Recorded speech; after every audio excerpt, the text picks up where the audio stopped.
한국교회 위기가 심화하고 있다. 코로나19 팬데믹 장기화로 예배가 위축되고 교세가 줄어들고 있는 가운데 사회적으로는 탈종교, 반기독교 양상이 심화하고 있다. 서구교회의 몰락과 함께 기독교 전통을 가진 유럽 국가의 영적 타락 등 우리나라뿐만 아니라 전 세계적인 교회의 위기 상황 속에서 제2의 종교개혁이 필요하다는 목소리가 높아지고 있다. 타락한 중세 교권주의에 맞서 오직 믿음, 오직 은혜, 오직 성경의 원칙을 주창했던 16세기 마틴 루터의 종교개혁. 그렇다면 지금 한국교회 부흥을 위해 필요한 것은 무엇일까? 그러니까 흑사병이라는 팬데믹으로 인한 결단이 회개로 이어졌고 그 회개가 종교개혁의 한 현상, 굉장히 중요한 현상이었다는 뜻입니다. 커다란 위기와 침체에 직면해 있는 한국교회. 그 어느 때보다 회복과 부흥을 향한 열망이 뜨거워지고 있다.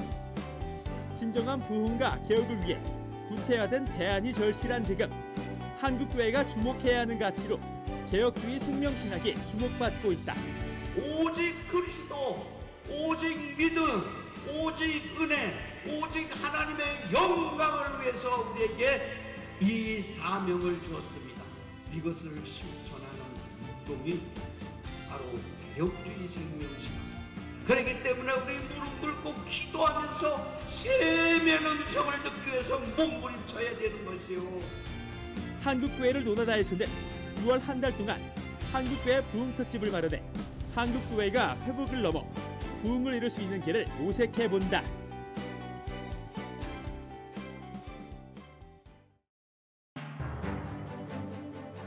안녕하십니까. 한국교회를 논하다 진행을 맡은 박찬호 교수입니다. 6월 한 달간 위기에 처한 한국교회 현실을 진단하고 개혁주의 생명신학을 토대로 부흥을 모색하는 한국교회 부흥특집을 진행하고 있습니다. 오늘은 그 세 번째 시간으로 부흥과 다음 세대를 주제로 말씀 나눠보고자 합니다. 올해 초 미국 에즈버리 대학에서 들려온 부흥 소식은 신선한 충격을 주었습니다. 특히나 부흥운동을 주도한 것이 목회자나 교수가 아니라 다음 세대가 중심이 됐다는 점이 무척이나 고무적인 대목입니다. 코로나 시기를 지나는 동안 한국 교회 다음 세대는 대폭 감소했다고 들려오는데요. 미국 에즈베리 대학에서처럼 한국 교회 다음 세대에도 회복과 부흥이 일어날 수 있었으면 좋겠습니다. 그러기 위해서는 어떤 노력이 필요할지 오늘 한국 교회를 논하다에서 무너지는 다음 세대 어떻게 세울 것인가라는 주제로 함께 논의해 보도록 하겠습니다. 함께 말씀 나누실 출연자들을 소개하겠습니다. 먼저 백석대학교 장동민 교수님 나오셨습니다. 예, 안녕하십니까. 백석총회 다음 세대 운동본부 본부장이신 공규성 교수님 자리하셨습니다. 예, 반갑습니다. 반갑습니다. 그리고 백석문화대학교 임유진 교수님 나오셨습니다. 예, 안녕하십니까. 반갑습니다. 예, 함께 자리해 주셔서 감사합니다. 코로나 시기를 지나며 청소년과 청년층의 교회 이탈이 상당하다고 합니다. 코로나 이전에도 다음 세대를 바로 세워야 한다는 목소리가 높았는데요. 다음 세대를 향한 한국교회의 책임과 사명이 더욱 엄중한 때가 아닌가 싶습니다. 현재 상황이 어떠한지 구체적으로 짚어보면서 오늘 이야기를 시작했으면 좋겠습니다. 먼저 공규석 교수님께서 한국 교회의 다음 세대 상황 어떤지 한번 이야기를 열어주시면 좋겠습니다. 네, 한마디로 한국 교회의 다음 세대 상황은 위기의 시대다 이렇게 진단할 수 있겠습니다.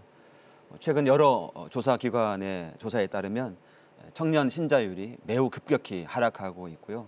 또 교회에 대한 청년 세대의 신뢰도 역시 큰 폭으로 추락하고 있는 상황입니다. 굉장히 부정적인 요소들인데요. 코로나 이후에 교회 학교 현장은 더 힘겨운 상황에 처해 있습니다.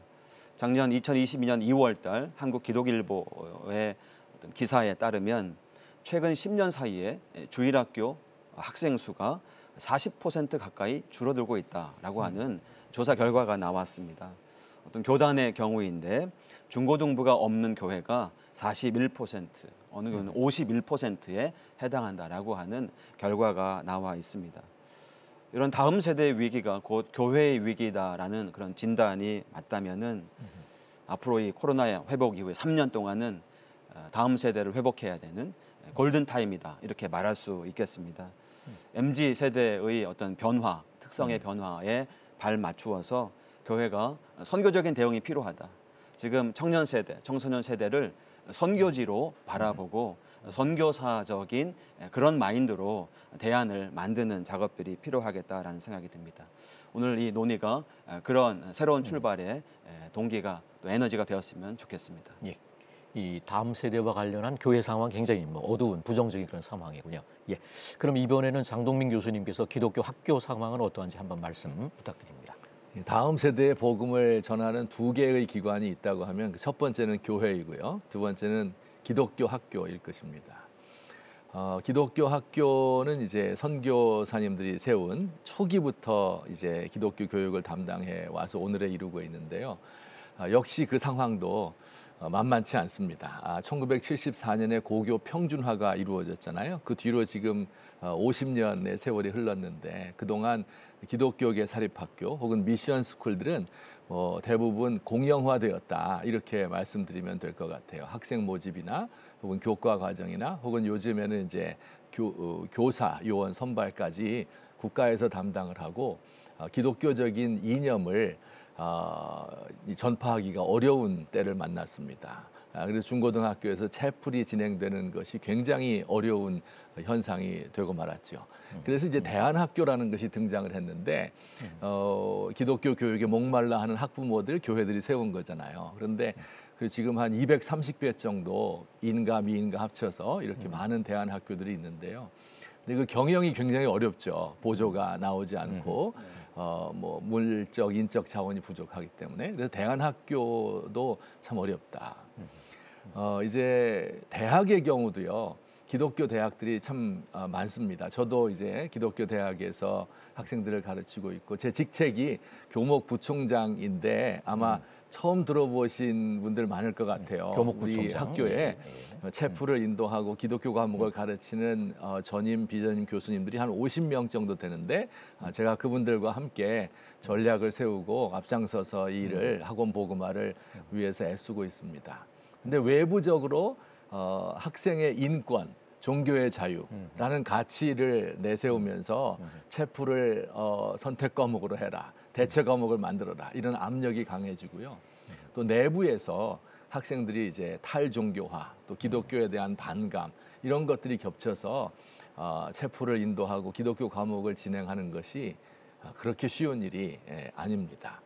많은 교목들이 수고하고 있지만 열매가 과거처럼 많이 나타나지 않고 있는 것이 현실이라고 말씀드릴 수 있겠습니다. 뭐 군대라든가 아니면 대학 캠퍼스가 그런 면에서는 황금어장이었는데 과거에 그랬었죠. 과거에 그랬군요. 예, 지금 예. 이제 어려운 상황 네. 것을 확인하게 됩니다. 예, 임유진 교수님께서도 대학 현장에서 많은 학생들을 직접 만나고 상담도 하고 계시다고 들었는데 캠퍼스 현장에서 경험하고 느낀 다음 세대 상황이 어떤지 한번 나눠주시면 좋겠습니다.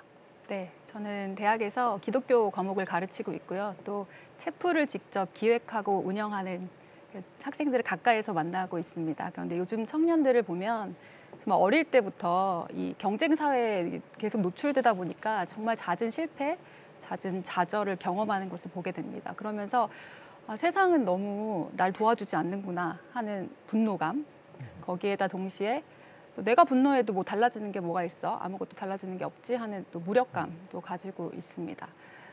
특별히 SNS를 굉장히 많이 하잖아요. 혹시 카페인 우울증이라고 들어보셨나요? 카페인 우울증. 네. 그 마시는 게 아니고요. 네. 카카오 스토리, 페이스북, 네, 인스타그램을 지칭하는 용어입니다. 그런 것들을 보면서 다른 사람의 SNS를 보면서 나 빼고 다 행복하네. 그래서 우울증. 네, 나 빼고 다 부자고 그런 마음을 갖게 되면서 상대적 박탈감을 경험하게 되죠. 그런 복합적인 부정적인 감정들이 이제 정신적인 문제로 연결되는 것들을 보게 됩니다. 뭐 우울증이라든지, 뭐 공황장애라든지, 심하면 자살 사고까지 연결이 되거든요.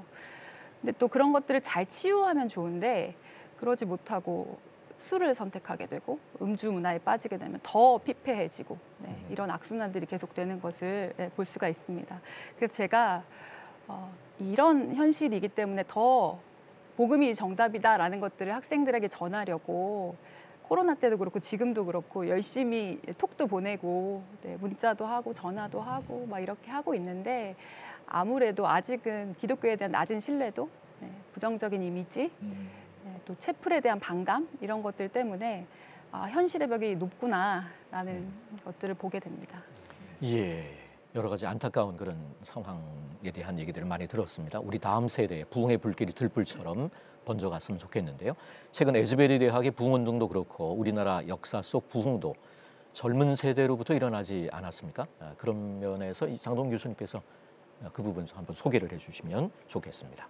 예, 부흥이라고 하는 거 참 너무 위대한 가치죠. 올해는 그런 점에서 2023년 매우 특별한 해인데요. 1903년에 원산 대부흥운동이라는 게 있었습니다. 우리가 1907년 평양 대부흥운동은 뭐 익히 잘 알고 있을 텐데요. 그 이전에 선구적인 역할을 했던 게 원산 대부흥운동, 로버트 하디 목사님, 감리교 목사님인데 여기에서부터 부흥이 시작되고 그 불길이 번져서 이제 평양 대부흥운동이 일어나게 되었습니다. 올해가 꼭 120년 되는 해입니다. 그리고 1973년에 빌리 그레암 전도대회가 있었잖아요. 그때로부터 또 50년이 되는 때입니다. 그때를 생각하면 정말 가슴이 벅찹니다. 제가 그때 초등학교 5학년 때였었는데 아빠의 손을 잡고 마포대교를 건너서 그 집회에 참여했던 기억이 있습니다. 그런데 놀라운 것은요. 그 빌리 그레암 목사님이 막 설교하잖아요. 그런데 그 설교하시는 분의 왼쪽이었었는데 그 북쪽 하늘이 이만큼 열린 것 같아요. 그리고 맑은 대낮이었었는데 무지개가 딱 보이는 거예요. 한 5분, 10분 있다가 사라졌습니다. 사람들이 다 그것을 보고 놀라며 와 진짜 하나님이 우리와 함께 하시는구나 하는 것을 느꼈고요. 저도 그때 너무 큰 감동을 받았습니다. 그래서 그 뒤로도 정말 부흥이 우리에게 얼마나 중요한가. 학생들 데리고 수련회에 가서 그들이 변화하는 것을 보고 다 젊은이들이죠. 이런 모습을 보면서 저도 그렇게 감동을 받아서 부흥의 세대였고요. 그리고 그 부흥운동을 일으키기 위하여서 지금까지 달려 나오고 있는 중입니다. 근데 이 부흥운동에서 항상 보면 그 주역이 젊은 사람들이었어요.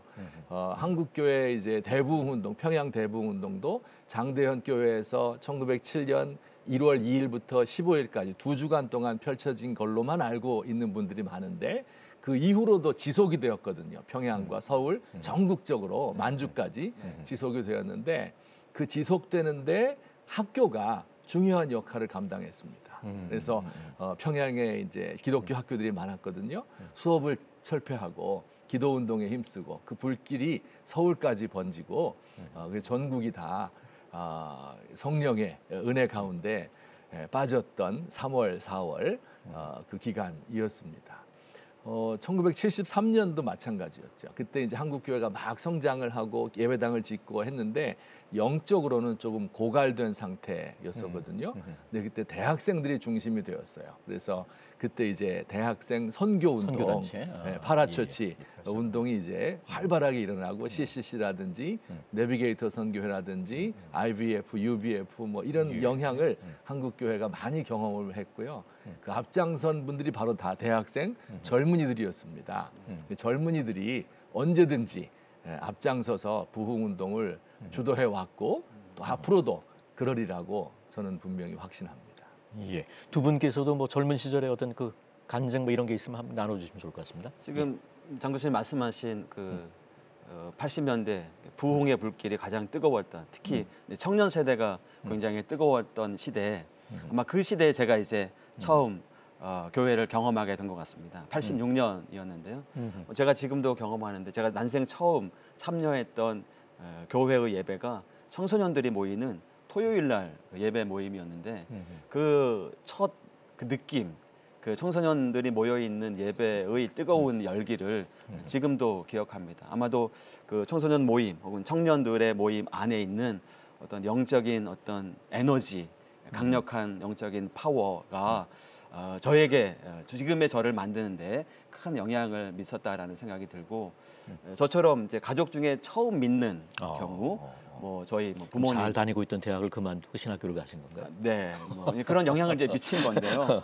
예. 저처럼 이제 비그리스도인 가족 중에 아무도 예수 믿는 사람이 없는 그런 사람이 교회를 경험하고 거기서 이제 믿음을 만나게 되고 예수님의 생명을 만나게 되는 이 과정을 그 당시에 청소년 모임 또 청년 대학생들의 교회 안에서의 모임은 굉장히 이것을 문을 열어주고 개방적이고 수용적이었다. 그만큼 영적인 생명, 에너지가 강력했던 시기다라는 생각이 듭니다. 지금 생각해 보면 그때의 활동들 하나하나가 기억에 남고 그런 영적인 에너지가 다시 한번 우리 한국교회 안에 이렇게 들불처럼 일어나기를 간절히 소망합니다. 저 같은 사람들이 더 많이 태어나기를 기대합니다. 임유진 교수님은 약간 그럼 케이스가 다른가요, 그러면? 네, 저는 고등학교 때 가정 예배로 좀 은혜를 받았는데 저희 어머니는 그 공부하라는 말씀은 안 하셨는데 예, 가정 예배는 꼭 드려야 된다. 그래서 성경 1독을 이제 고등학교 때 하고 나서 그때는 막 피해 다니고 도망 다니고 네, 싫다고 막 그러기도 했는데 그 말씀의 깊이가 청년 때로 이어지더라고요. 그래서 청년 때는 그 삶을 돌아보면 토요일 주일은 거의 교회에서 사는 거죠. 네, 정말 사역자보다 더 오래 네, 있었던 것 같습니다. 그리고 뭐 평일에는 사실 학교 다니고 또 알바하고 이래서 주말에는 공부도 해야 되고 뭐 하고 싶은 것도 많았는데 근데 그런 것들이 주말 전체를 들여지는 것이 전혀 뭐 불만이 있거나 싫지 않았고 더 빨리 교회 가고 싶고 더 열정적으로 모임하고 싶고 네, 이랬던 헌신들 그래서 헌신하는 자들이 누리는 축복도 많이 받았던 것 같습니다. 근데 요즘 청년들은 좀 그런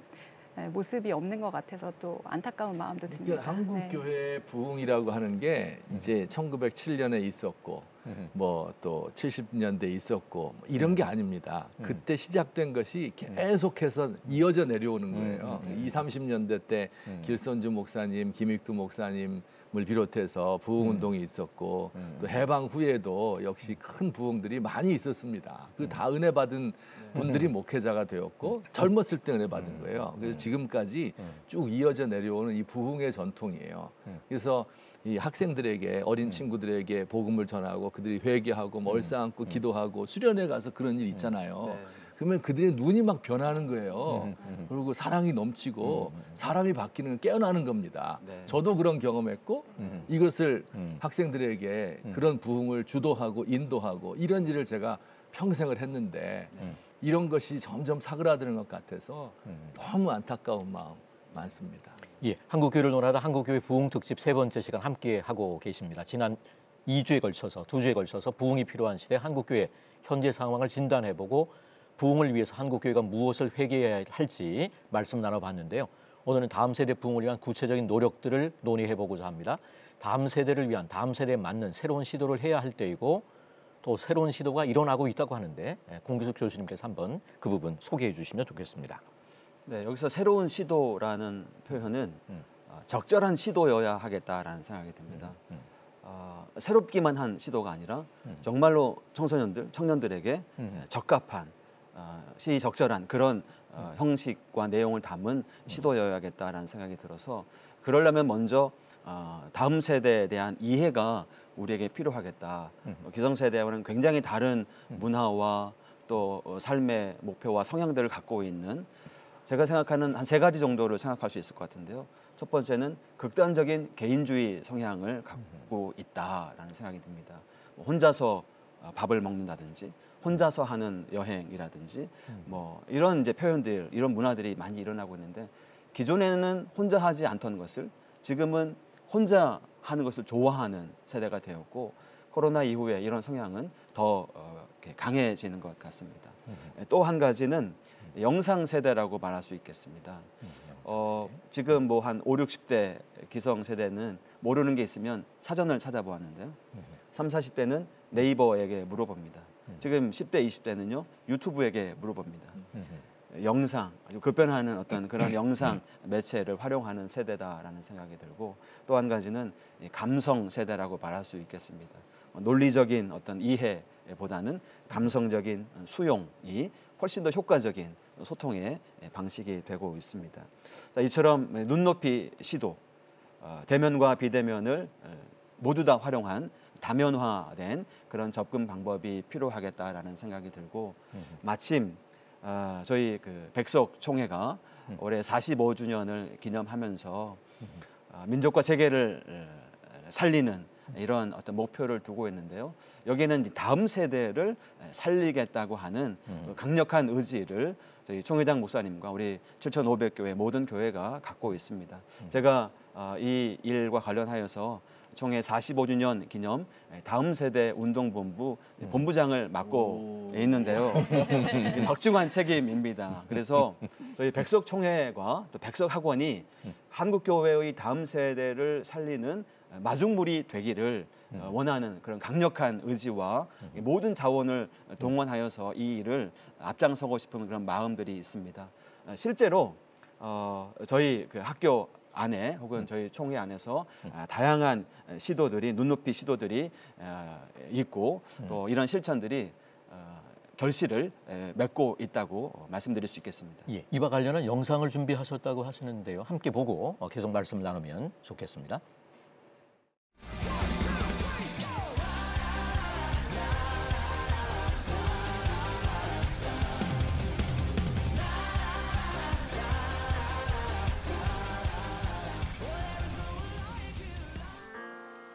오늘도 우리를 변함없이 주의 교회를 불러주신 주님 앞에 우리 함께 찬양합시다. 우리는 주의 움직이는 교회. 안녕하세요. 저희는 해피하우스 걔네입니다. 저희가 버스킹을 하면서 이 찬양을 하면서 그냥 그 마음이에요. 캠퍼스에 찬양하는 사람이 엄청 많이 생겼으면 좋겠다. 가장 기억에 남는 순간 따로 있는 것 같아요. 저희가 비 올 때 사실 되게 망설였어요. 해가지고 우산을 들고 나왔는데 아무도 없었어요. 그래서 그날은 이제 예배자 없이 저희가 온전히 이제 1대1로 하나님과 예배할 수 있는 상황이 만들어지더라고요. 그때 그래서 집에 가서 진영이랑 오늘 어땠냐라고 잠깐 나눠보았는데 오늘 진짜 좋았다. 사람이 없었는데 이게 진짜 은혜인 것 같다. 나의 노래로 주님의 성전을 지리 높임을 받으소서. 예, 공 목사님께서 좀 소개를 해주시면 좋을 것 네, 같습니다. 저희 캠퍼스의 아름다운 모습을 여러분들 보셨는데요. 앞부분은 학생들이 자발적으로 모이는 수요일 날 캠퍼스 비전 예배의 열정적인 그런 예배. 얼마나 모이죠? 지금 한 1,000명 정도가 1000명 정도 수요일마다 수요일 자발적으로 모이는 모임이 예. 저는 방점을 두고 싶습니다. 예. 채플이 따로 있지만 이거는 그냥 자발적인 거고. 네, 수요일 날 저녁에 저희 교회 예배와 함께 이제 드리고 있고요. 그다음에 이제 그 뒤에 나와 있는 두 자매의 영상은 두 자매가 누가 시키지도 않았는데 자발적으로 캠퍼스 안에 찬양이 넘쳤으면 좋겠다. 그래서 베데스다 공원이라고 하는 나무 밑에서 두 자매 스스로 이제 시작을 합니다. 아까 보니까 비 오는 날에도 나갔어요. 네. 근데 두 자매뿐만 아니라 저런 버스킹하는 그런 팀들이 요일마다 시간마다 많이 있습니다. 그래서 캠퍼스에 찬양이 늘 넘쳐나고 저는 근데 이것이 자발적인 학생들의 시작점이다라는 점이 중요하다고 생각이 듭니다. 우리 에즈베리 부흥도 누가 기획한 게 아니라 학생들 스스로의 참여로부터 시작되었다고 들었는데요. 우리 두 학생의 시작, 그 이외의 여러 학생들의 캠퍼스 내의 버스킹을 시작으로 그 에너지가 저희 캠퍼스 비전 예배에 모여지게 되고 거기서 함께 뜨거운 찬양과 기도와 말씀 나눔으로 이렇게 에너지를 공급하고 또 다시 자신들의 강의실, 캠퍼스 구석구석에 가서 찬양과 또 말씀으로 복음을 전하는 이런 일들이 부흥의 전통을 이어가고 있는 현장이다라고 말씀드릴 수 있겠습니다. 예. 특히 청소년 사역의 새로운 변화들이 눈에 띄는데요. 구체적으로 어떤 사례들이 있는지 쌍동민 교수님께서 소개해 주시고 또 뭐 평가를 해 주시면 좋을 것 같습니다. 우리 젊은 세대를 이해하는 것이 중요하다. 우리 공 목사님 세 가지 말씀, 개인주의적인 세대, 영상 세대, 그리고 감성이 중요하다 말씀하셨는데 제가 하나 덧붙이자면 요즘의 젊은이들을 가리켜서 우리가 희망을 잃은 세대다 이렇게 말씀드릴 수 있을 것 같아요. 그러니까 우리가 과거에 정말 어렵고 힘들게 살아도 미래는 더 나아질 것이다. 늘 이런 생각을 한 번도 안 한 적이 없었거든요. 근데 지금 젊은이들은 미래가 더 어둡다 이렇게 생각을 하고 있습니다. 연애라든지 결혼이라든지 이런 중요한 기쁨들이 있잖아요. 인생에 이런 것들을 포기하고 살아가는 것이죠. 정신적으로 고통을 겪는 분도 많고요. 영적인 공허감이 그들을 사로잡고 있고 무언가 하면 좋겠는데 하지 못하는 이런 무력감이 그들 가운데 꽉 차 있어요. 근데 요거는 사역자들도 그런 마음을 많이 가지고 있습니다. 신학교에 온 친구들도 대화를 해보면 내가 뭘 할 수 있겠는가 이제 이런 마음을 많이 가지고 있는데 여기서 이제 신학이 굉장히 중요하게 되는데요. 제가 좀 자랑해도 되겠죠? 우리 좀 백석대학교에서는 신학이 학문이 아니다. 개혁주의 생명신학 아마 들어보셨을 텐데요. 이 주님과의 1대1의 관계를 중요하게 생각하는 거예요. 내 안에 주님이 계시고 내가 주님 안에 있기 때문에 이 무력감이란 것은 안 된다. 환경이 아무리 어려워도 나로부터 시작하면 된다. 이런 마음이 굉장히 강하죠. 그래서 제가 그 제자 중에 한 사람이 청년 공간 이음이라는 것을 이제 세우고 매니저로서 일을 하고 있는데요. 청년 공간 이음이 뭐냐면 그 힘든 사람들이 몰려 사는 그 곳이 봉천동이라고 하는 곳에 이제 고시원들 수만 명이 있는 게 언제였었죠? 예, 그렇습니다. 한 5, 6년, 7, 8년 전이었던 것 같습니다. 한 3, 40평 되는 작은 공간을 마련해서 거기서 공부도 하고 밥도 먹고 커피도 마시고 대화도 하고 뭐 취업 강연 다 무료로 그들을 위해서 봉사해 주는 거지요. 그리고 매니저분이 상담도 해주고 또 이 신앙도 불러일으켜 주고 이런 역할을 감당하는데요. 한 하루에 한 3, 40명 정도, 한 달이면 1000명 정도가 그곳을 이용한다고 합니다. 취업 준비도 하고 운동도 같이 하고 제주도 캠프도 같이 가고 그래서 그들의 어떻게든지 그 영혼을 살리려는 이런 마음, 성육신에서 그들 가난한 삶 속에 들어가서 영적인 변화가 아니고서는 살 수가 없거든요. 이것을 너무 잘 알기 때문에 그래서 그들을 변화시키는 이런 사역들이 곳곳에서 일어나고 있습니다. 예, 임유진 교수님께서는 대학 캠퍼스에서 뭐 여러 가지 노력들을 하고 계실 텐데 채플이나 기독교 상담에 대한 학생들 참여나 반응이 저조하다 보니까 뭐 새로운 접근이 필요하다는 요구가 높은 것 같은데 그 부분을 한번 소개해 주시면 좋겠습니다. 네, 채플은 필수 과목인데요. 거의 다 90% 이상이 넌 크리스찬이에요. 그래서 뭐 강요된 채플이다 이런 저항들이 늘 있습니다. 그래서 저희 백석문화대학교에서는 좀 그런 채플을 좀 가깝게 느끼게 하고자 채플을 채우는 피플이라고 부릅니다. 채우는 피플. 피플? 채우는 피플? 그래서 먼저는 자기의 자리를 꼭 채운다 하는 거고 두 번째는 출석이네 그거. 네, 출석을 반드시 하자 하는 거고 그다음 두 번째는 그 복음으로 우리 내면을 채우고 성경의 지혜로 채워가자 하는 의미를 담고 있습니다. 저희 채플의 좀 특징은 SNS를 주로 활용한다는 점인데요. 제가 학생들을 만나보면 이렇게 말을 걸면 좀 이렇게 제대로 많이 하지 않아도 이렇게 DM이나 이렇게 핸드폰으로 연락을 하면 굉장히 스스럼없이 얘기를 자주 하더라고요. 그래서 그들에게 익숙한 공간, 편안함을 느끼는 공간으로 우리가 찾아가자 해서 채플 진행을 위해서 저희가 주제도 올리면 학생들이 그 주제에 대한 이야기를 응답을 하고 그럼 그것들을 다시 채플에서 소개하고 이러면서 저희가 진행하지만 또 학생들도 같이 참여할 수 있는 그런 채플을 이어가고 있습니다. 네.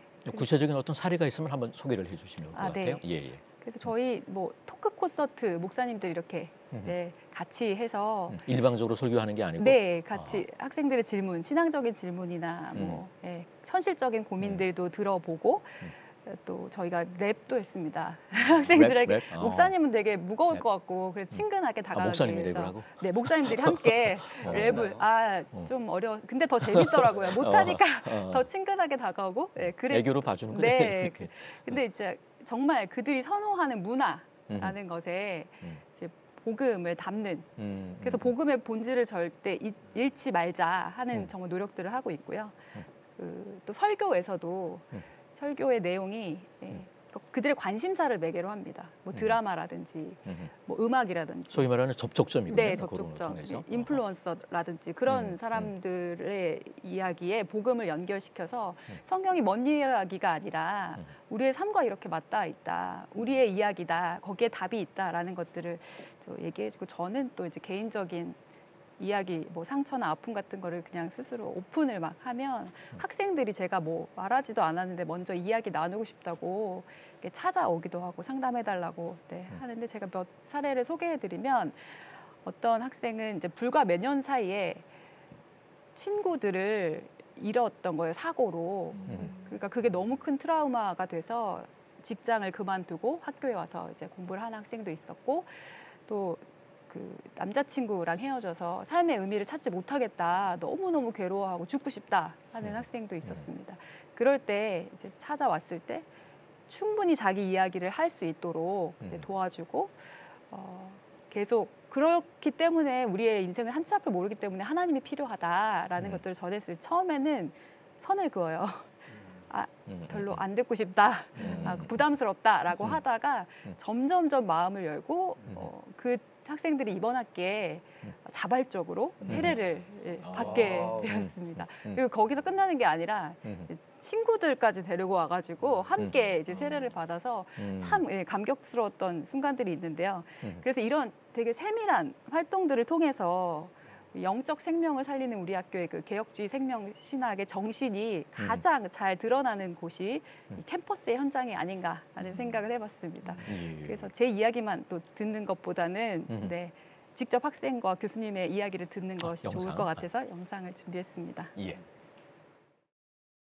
기독교 학교이기 때문에 체프를 필수적으로 있어야 된다는 그런 생각을 가지고 있어가지고 기독교에 대한 약간 반감이 있었는데 체프를 듣다 보면 이제 설교 목적뿐만이 아니라 인원들과 소통을 하고 이야기를 하면서 설교로 자연스럽게 넘어가다 보니까 이러한 기독교에 대한 그런 악한 감정 같은 게 좀 사그라지고 어느 순간 제가 손에 성경책을 들고 있는 약간 그런 모습을 발견하게 됐습니다. 확실히 이번 채플은 굉장히 저뿐만 아니라 다른 학생들에게도 굉장한 큰 시너지가 되었던 것 같습니다. 학생들 대학 생활, 학교 생활, 그리고 친구들과의 그 다양한 주제를 가지고 서로 주제를 공유하고 또 나누면서 학생들이 참여하는 그런 채플이 된 것 같습니다. 그리고 무엇보다도 학생들한테 자존감을 높일 수 있고 시련을 극복할 수 있는 그런 주제를 통해서 토크식으로 이루어지고 있다는 것이 가장 큰 변화인 것 같습니다. 그 교수 입장에서도 보면 채플 자체가 하나의 예배 형식이 아닌 학생들과 소통할 수 있고 학생들의 이야기를 들을 수 있고 그리고 교수님들도 많은 그 강의라든가 상담의 그 자료가 될 수 있는 또 기회가 될 수 있는 소중한 시간인 것 같습니다. 예, 남학생인데 간호학과군요. 네, 간호학생. 편견이 제가 좀 있어서 남 교수님이신데 유아교육과 예, 어떤 새로운 채플에서 시도나 이런 것들을 통해서 이제 받는 은혜를 나눠주신 것 같습니다. 예, 그렇다면 다음 세대 부흥을 위해 구체적으로 어떤 것들이 필요한지 무엇을 준비해야 하는지 다양한 의견을 나눠주시면 좋을 것 같습니다. 예, 장동민 교수님. 글쎄요, 부흥을 위해서 우리가 할 수 있는 게 뭘까요? 우리가 보통 부흥 운동 그렇게 이야기하잖아요. 근데 이 운동이란 말은 그렇게 적절한 표현은 아닙니다. 왜냐하면 운동 그러면 내가 뭔가를 일으키는 것처럼 생각되잖아요. 근데 모든 부흥 운동은 성령께서 일으키시는 거죠. 우리는 그냥 수종들 뿐이고 나중에 시간이 지나서 보니까 이런 운동들이 벌어졌구나 이렇게 느껴지는 것이지 우리가 그 운동의 동력이 될 수는 없습니다. 그저 우리가 하는 일이라고는 사모하는 일. 야, 과거에 그런 일이 있었는데 지금은 왜 안 일어날까? 사모하는 일. 그리고 왜 안 일어나게 되었을까? 하는 걸 돌이켜보면서 회개하는 거. 이게 부흥운동의 시작이고 핵심이고 또 마지막이라고 생각합니다. 1903년 원산 대부흥운동 있잖아요. 그 처음 시작점이 하디 목사님의 회개였어요. 의사셨죠? 의사? 네, 의사였고 토론토 대학 나온 굉장히 똑똑한 분이었거든요. 근데 한국에 와서 13년 목회를 했는데 사역을 했는데 뭐 교회도 세우고 뭐 환자도 진료하고 하는데 뭐 열매가 잘 없는 거예요. 이건 전부 한국 사람들이 무식해서 이렇다. 날 몰라줘서 이렇다 생각했는데 한 번은 이제 사경회에 가서 선교사님들 모임에 가서 설교를 하는 중에 자기가 은혜를 받은 겁니다. 성령 받은 거예요. 야, 이거 내 잘못 때문에 이렇게 됐구나 하는 것을 알고 회개하고 성도들 앞에서 내가 잘못했습니다. 고백을 했죠. 그러니까 부흥이 일어난 거예요. 평양 대부흥운동 마찬가지요. 길선주 목사님이 친구가 죽으면서 아내와 식구들을 돌보아주라 하면서 돈을 맡겼는데 그 반을 먹은 거거든요. 이것을 사람들 앞에 이야기하니까 아유 장로님이 어떻게 그럴 수가 있느냐. 이때 이제 성령의 불이 떨어진 겁니다. 제가 1970년, 80년대 때의 부흥을 생각하면 그때 부흥회가 잦았잖아요. 그 부흥회에서 전부 회개했습니다. 저를 비롯해서 회개하는 부흥회였었어요.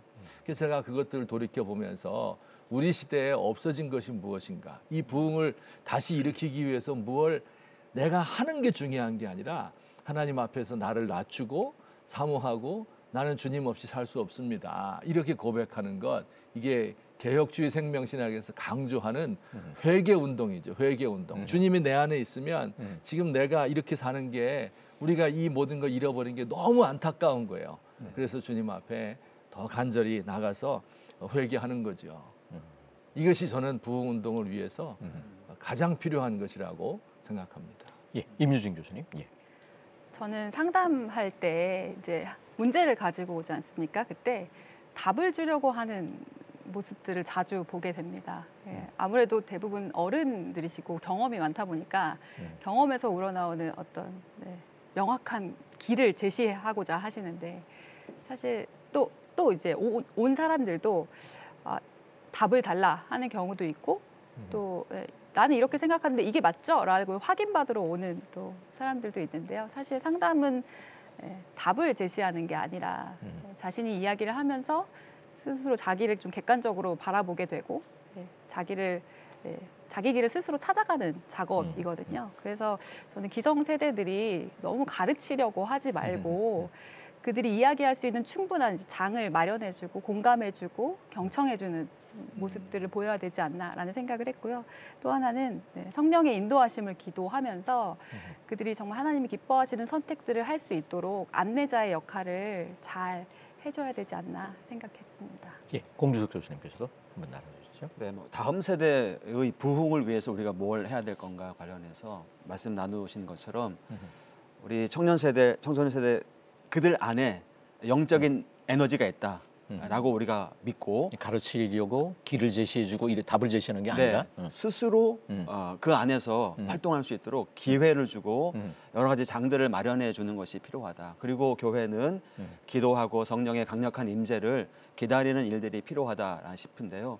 저희 그 백석총회가 제가 지금 45주년 일을 하고 있으니까 9월 9일 날 저희 45주년 기념 대회를 합니다. 9월 9일. 구하고 또 구하는 날이 될 것 같습니다. 그래서 저희 이제 기념대회를 준비위원장님과 우리 총회장님과 함께 준비하면서 이번 기념대회는 정말 회개의 불길이 일어났으면 좋겠다. 그걸 통해서 성령의 강력한 임재를 경험하는 그런 날이 되었으면 좋겠다. 행사를 위한 행사가 아니라 정말 하나님께서 우리 시대의 한국교회를 깨우는 일에 우리 백석총회를 사용하실 것을 간절히 기도하고 지금부터 기도하고 있습니다. 그래서 9월 9일 우리 장년들, 우리 모든 백석총회 가족들이 함께 모이는 그런 뜨거운 성령의 임재가 있는 그런 기도의 시간이 될 것이고 동시에 저희 다음 세대를 위한 그런 기도의 시간 또 성령의 충만을 기다리는 그런 시간도 지금 준비하고 있습니다. 그래서 기성세대들뿐만 아니라 우리 청소년 세대에게도 하나님이 다시 한번 성령의 불길을 강력히 부어주실 것을 기대하고 있습니다. 우리 시청자들께서도 구하고 구하는 9월 9일 기다려주시고 기도해주시고 저희 백석총회를 통해서 한국교회의 새로운 마중무 시작점이 될 수 있기를 기도하겠습니다. 예, 부흥이 필요한 시대, 우리의 가장 중요한 사명은 바로 다음 세대입니다. 후대에 대한 교육의 사명이 이스라엘 민족을 살렸듯이 다음 세대가 바로 서고 진정한 부흥을 경험할 때 한국교회가 되살아나지 않을까 싶은데요. 한번 뜨거워졌다 금세 식는 그런 부흥이 아니라 다음 세대가 온전한 믿음의 삶을 살아가게 하려면 어떻게 해야 할지 한국교회 과제가 있을 것 같습니다. 이 한국교회 과제에 대해서 의견을 나눠주시면 좋을 것 같습니다. 임유진 교수님부터 한 1분 정도로 나눠주시면 좋을 것 같습니다. 학교 현장에서 감사하게도 되게 뜻밖의 장면에서 또 뜻밖의 상황에서 복음을 받아들이는 것들, 놀랍게 받아들이는 것들을 보게 됩니다. 그런데 이러한 변화는 대규모의 집회, 많은 사람들이 한꺼번에 모이는 모임이 아니라 1대1의 개인적인 만남, 인격적인 만남을 통해서 많이 이루어지더라고요.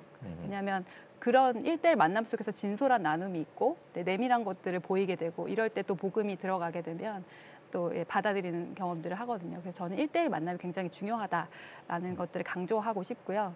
그다음에 또 저희 백성문화대학교에서는 이번 학기에 복음을 전하기 위해서 모든 자원을 총동원하고 아이디어를 총동원해서 또 새로운 형식의 체프를 도입을 했습니다. 그랬더니 긍정적인 평가도 많았고 학생들이 이제 하나님 떠났던 학생들이 돌아오고 또 새롭게 믿게 되는 학생들이 많았기 때문에 저는 한국교회가 어둡다고 하지만 그 학생들을, 그 청년들을 충분히 이해하고 성령의 그 능력을 믿으면서, 복음의 능력을 믿으면서 꾸준히 복음 전파하다 보면 제2의 부흥이 또 다시 도래하지 않을까 하는 기대감을 갖고 있습니다. 예, 공미석 교수님께서도 과제와 관련해서 저는 저희 백석총회의 특색을 말씀드리지 않을 수가 없는데요.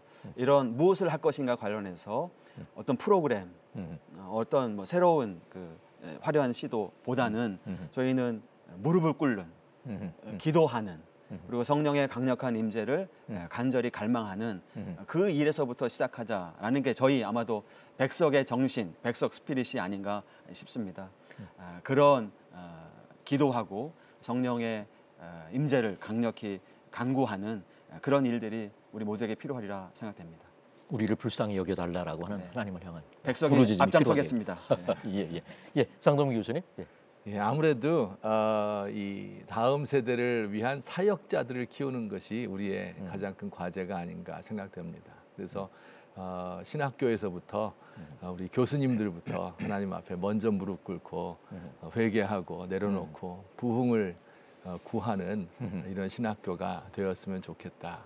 신학교가 하나의 이런 부흥의 공동체로 거듭나게 되기를 바랍니다. 아멘. 구하고 뭐 그게 딱 남는데요. 예. 이 한국교회를 논하다 오늘은 한국교회 부흥 특집 3번째 시간으로 무너지는 다음 세대 어떻게 세울 것인가라는 주제로 함께 말씀 나눠보았습니다. 다음 세대가 살아야 한국교회의 미래가 있습니다. 성령이 함께 하셔서 다음 세대의 회개와 부흥이 뜨겁게 일어나기를 간절히 바라면서 오늘 순서 여기서 마칩니다. 다음 시간에는 한국교회 부흥 특집 4번째 시간으로 부흥의 열매, 나눔에 대해 말씀 나눠보겠습니다. 함께해 주신 여러분 고맙습니다.